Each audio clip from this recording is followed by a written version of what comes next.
Hey, what's going on, everyone? This is Chris coming at you from the channel I Am Toys.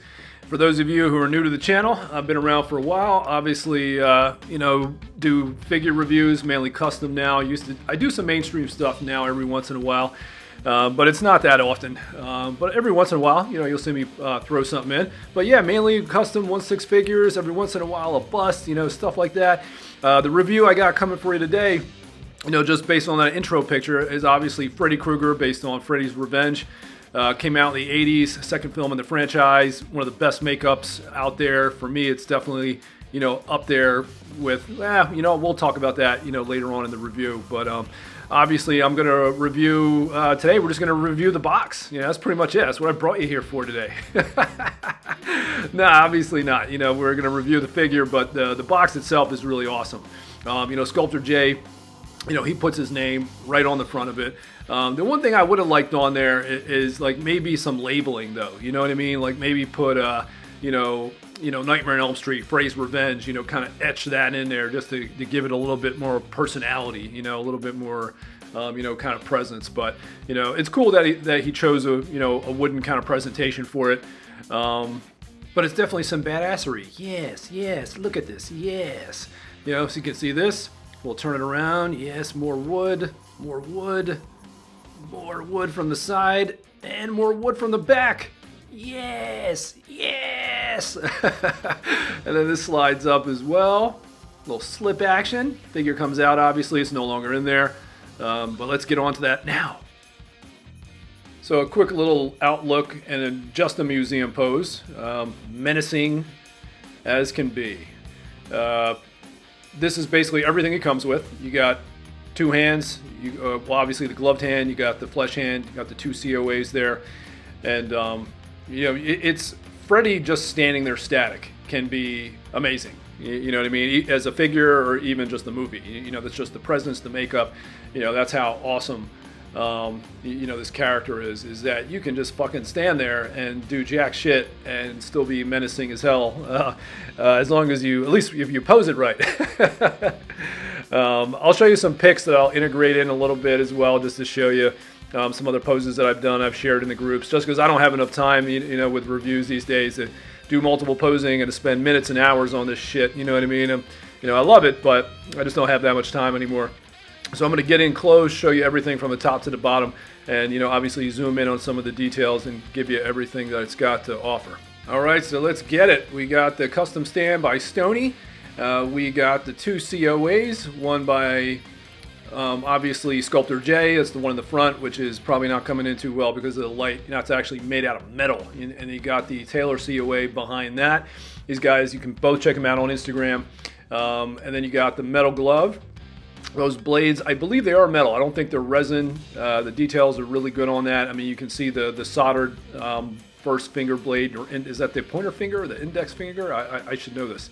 But they had an accident or something. I think they ended up having to solder it back together. And you can see that little, pivot in the joint, the attachment, which I don't know if that was purposeful. If it was, that's great attention to detail, man. I don't have the original stand with this. It's an oval circular base with it's lifted up. It's magnetized. That's awesome. But I really like this stand. Gives it more character, man, and it's themed. That would have been nice if the base had a little bit more of that, something. The pants are good. Some people are, some collectors got it in hand and they were worried that it wasn't baggy enough or whatnot. But you can add some water treatment to it if you really need to. But honestly, the behind the scenes, if you watch the movie, it's really on par, man. The sweater is awesome. I love the fold in the sweaters, man. I absolutely love it. Because it's one of those defining characteristics of Freddy Krueger, man, and Robert Englund, it's like the head tilt, the way he wears his hat, that right shoulder drop because of how heavy the glove is, the taglines that he has.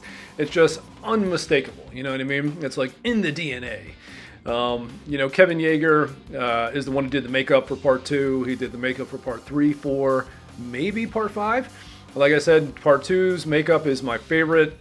3 You know, 4 is actually pretty damn good, man. I might even put 4 up there as my second. You know, 1 is really good. You know what I mean? People may ask, you know, man, you gotta love the OG. But here's the thing with the OG, man. They were just kind of testing things, you know, back then. Like that was just them trying to, you know, kind of get it right. And I think the original artist, you know, the makeup effects guy, you know, was inspired by pizza basically. And it was like, you know what, this might be a good way to do it.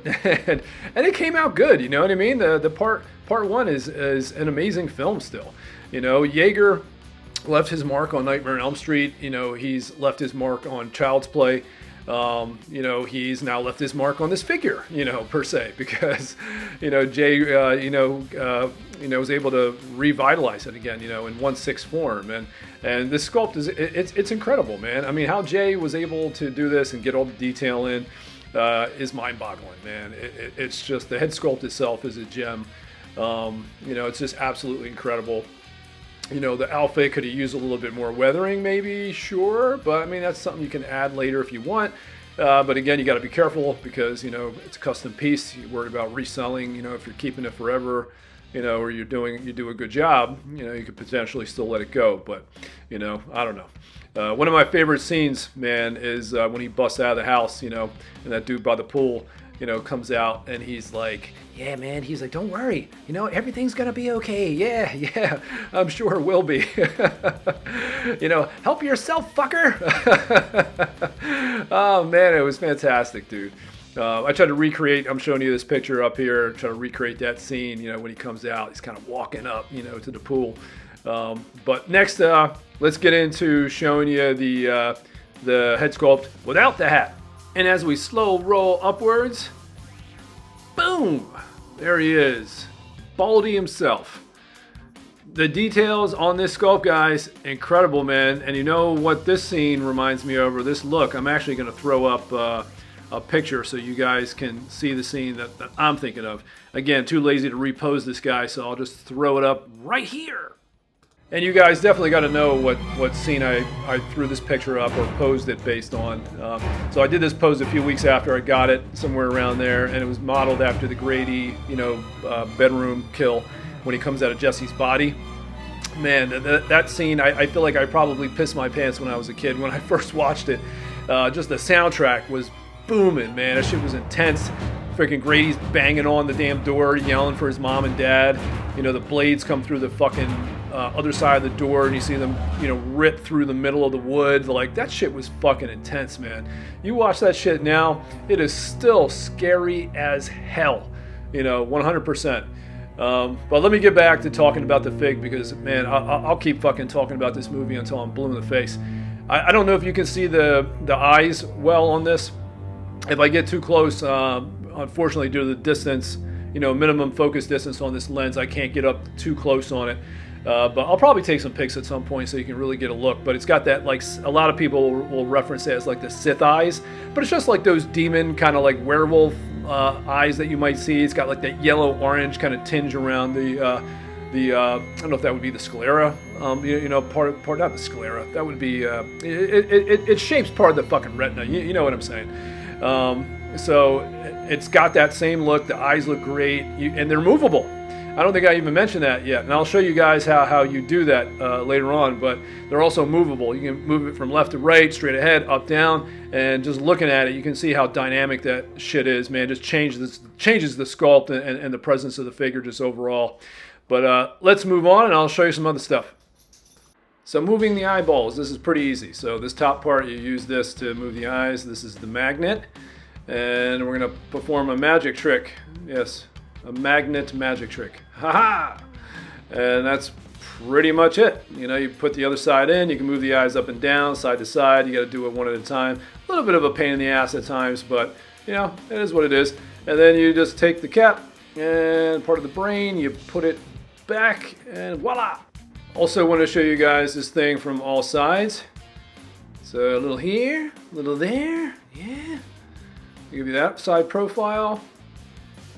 Give you a rear so you can look at his ass and his back.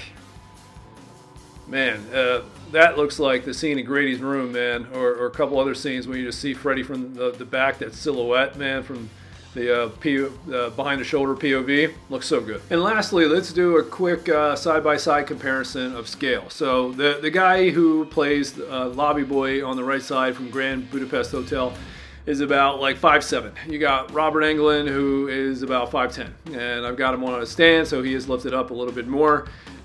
These two should technically be not equal size. You know, Robert should be probably a little taller. I mean, he looks a little taller in this pic because he's got a damn hat on, and I do have him propped up a little bit more. But without the stand, they would be equal height, you know, essentially. But the problem with a lot of figures in the 1/6 hobby is that generally a lot of them are all scaled incorrectly. You know, you look at the definition of a 1/6 scale figure, you know, that's basically a figure that's around 12 inches in height, right? The Robert Englund, this Freddy Krueger figure is about 12 inches in height. But some figures are going to be scaled a little smaller, a little taller. And Robert Englund is not a Ken Kersinger, you know, who plays Jason. He's not supposed to be, right? He should be shorter. So if I were to take this figure and put him up against, you know, one of my Jason figures, it'd probably be in scale.